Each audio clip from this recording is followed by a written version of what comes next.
Selamat datang saudara-saudari.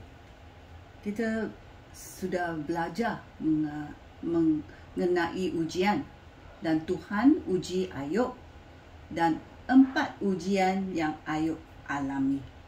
Ya, kita mau teliti belajar 4 ujian yang Ayub alami. Ya.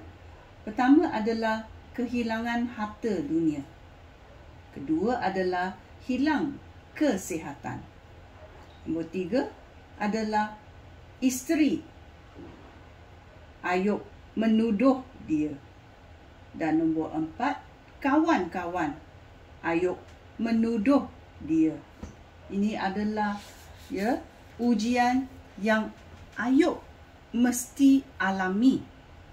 Ya, daripada Tuhan, kerana Tuhan memberi kebenaran kepada syaitan untuk membuat benda-benda yang terhadap hidup Ayub.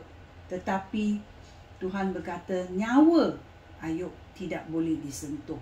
Tetapi harta benda, kesihatan, kawan dan keluarga kamu boleh sentuh.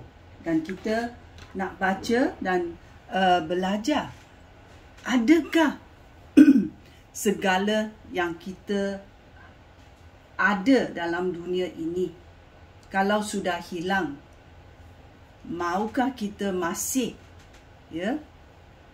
menyembah Tuhan? Maukah kita masih menyembah Tuhan? Dan kita mau teliti melihat adakah Ayub ini meninggalkan Tuhan ataupun dia setia kepada Tuhan. Sekian, terima kasih. Shalom.